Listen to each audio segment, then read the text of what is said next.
Hi hello అందరికీ నమస్తే అండి. అందరూ ఎలా ఉన్నారు? మీరు అందరూ బాగుండాలని మనస్ఫూర్తిగా కోరుకుంటున్నాను. అలాగే ఈ రోజు రెసిపీ వచ్చేసి టిఫిన్స్లోకి మిక్సర్ చట్నీ అండి. ఇది ఎలా తయారు చేయాలి ఈ వీడియోలో చూపిస్తాను. అయితే ఇడ్లీ దోశ కూడా రెడీగా ఉన్నాయి.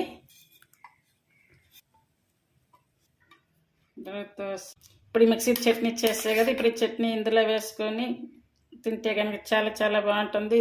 ఇది ఏ టిఫిన్లోకైనా కూడా సూపర్గా ఉంటుంది. మిక్సర్ చట్నీ తయారు చేయబోతున్నా కదా, ఇప్పుడు ఇందుకు కావాల్సినటువంటివన్నీ కూడా కట్ చేసుకోవాలి. నేనైతే చిన్నది ఒక కొబ్బరి ముక్క తీసుకున్నాను. అంటే ఇప్పుడు మనకి ఇంట్లో దానికి చట్నీ చేయడానికి ఏమి లేవు అనుకోండి, అంటే సరిపోయే విధంగా ఏమి లేవు అనుకోండి, అప్పుడు ఇలా ఇంట్లో ఉన్న వాటితోటి ఇలా చిన్న కొబ్బరి ముక్క ఒకటి, అలాగే ఆనియన్ చూడండి, చిన్న అల్లం ముక్క, టొమాటో, ఇట్లా అన్నీ కూడా తీసుకొని ఇలా చట్నీ తయారు చేసుకుంటే కనుక చాలా బాగుంటుంది.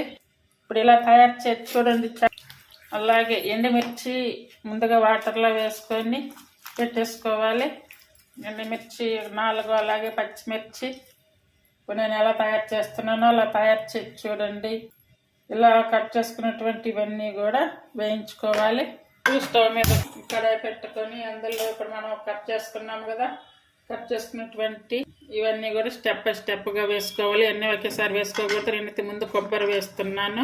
ఇట్లా కొబ్బరి ఒక 2-3 నిమిషాలు గ్యాప్ ఇచ్చి ఇప్పుడు అల్లం వేసుకోవాలి. అలాగే పల్లీలు, ఈ పల్లీలు కూడా నా దగ్గర కొంచెమే ఉన్నాయి, అవి వేస్తున్నాను. అలాగే పుట్నాల పప్పు. ఇప్పుడు ఈ వేసే అన్నిటికి కూడా మధ్యలో 1-2 నిమిషాలు అయితే గ్యాప్ ఇచ్చుకుంటూ వేసుకోవాలి. అలాగే ఉల్లిపాయలు, అలాగే ఇప్పుడు టమాటాలు నేనైతే ఒక్కాయ తీసుకున్నాను. ఒక కావాలనుకుంటే కనుక 1-2 వేసుకోవచ్చు. అలాగే పచ్చిమిర్చి, ఎండుమిర్చి కూడా వేసుకోవాలి. ఇప్పుడు ఆయిల్ వేసుకోవాలి. ఆయిల్ వేసి ఇవన్నీ కూడా సిమ్ మీద పెట్టుకొని వేయించుకోవాలి. అంటే సిమ్ మీద అంటే అట్లా మిడిల్ ఫ్లేమ్ మీద అలా సిమ్ మీద పెట్టుకుంటూ మార్చుకుంటూ వేయించుకోవాలి. అలాగే పుదీనా కొంచెం చూడండి, అలాగే కొత్తిమీర అన్నీ కూడా కొంచెం కొంచెంగా వేసుకొని ఇట్లా వేయించుకోవాలి. ఎండుమిరపకాయలు అయితే కనుక ఒక 10 నిమిషాలు వాటర్లో నానబెడితే కనుక బాగుంటుంది. అయితే నేను స్టవ్ ఆపేసి ఇవన్నీ కూడా చల్లారి పెడతాను. ఇప్పుడు చింతపండు అయితే చాలా తక్కువ తీసుకున్నా, కొంచెమే తీసుకోవాలి. ఇది చింతపండు కూడా వేసుకోవాలి వేయించుకునేటప్పుడు. ఇవి పచ్చి వెల్లుల్లి అయితే వేస్తున్నాను. చూడండి, ఇవన్నీ కూడా మంచి చల్లారిపోయాయి కదా. ఇప్పుడు మిక్సీ జార్ తీసుకొని అందులో ఇవన్నీ వేసుకోవాలి. అన్నీ ఒకేసారి పట్టుకోవచ్చు, మంచిగా మెదిగిపోతాయి. ఫస్ట్ వాటర్ వేయకుండా అయితే ఇలానే పట్టుకోవాలి. ఇప్పుడు టేస్ట్ సరిపడా సాల్ట్ వేసుకోవాలి. సాల్ట్ కానీ కల్లుప్పు కానీ వేసుకోవాలి. నేనైతే కల్లుప్పు వేస్తున్నాను. ఇట్లా వాటర్ వేయక ముందు కనుక పట్టుకుంటే కనుక కొబ్బరి పలుకులుగా లేకుండా మంచిగా మెదుగుతుంది. వాటర్ వేస్తే కనుక ఆ కొబ్బరి అనేది ఇంకా పలుకులుగా ఉంటుంది. ఇప్పుడు వాటర్ వేసి పట్టుకోవాలి. చూడండి, చట్నీ అంతా కూడా బాగా నీట్గా వచ్చేసింది. ఇప్పుడు ఈ చట్నీని అయితే పప్పు పెట్టుకోవాలి. స్టవ్ వెలిగించుకొని తాలింపుకి వచ్చే పాత్ర పెట్టుకొని ఇందులో 1 టేబుల్ స్పూన్ అయితే ఆయిల్ వేసాము. అలాగే ఇప్పుడు ఆవాలు, అలాగే జీరా,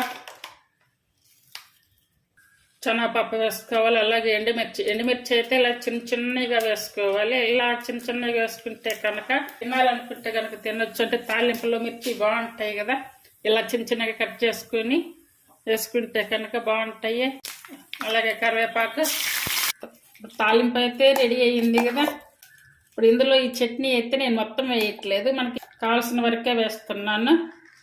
ఇట్లా వేసుకొని మిగతాది ఇట్లా తాలింపు పెట్టకుండా మనం ఒక బాక్స్లోకి తీసుకొని ఫ్రిడ్జ్లో పెట్టుకుంటే కనుక మళ్ళీ నెక్స్ట్ డే మనకి టిఫిన్ చేసుకున్నప్పుడు చట్నీ కావాలనుకున్నప్పుడు డైరెక్ట్గా తాలింపు పెట్టేసుకొని తినవచ్చు, బాగుంటుంది. అప్పుడు ఫ్రెష్గా కూడా అనిపిస్తుంది చట్నీ.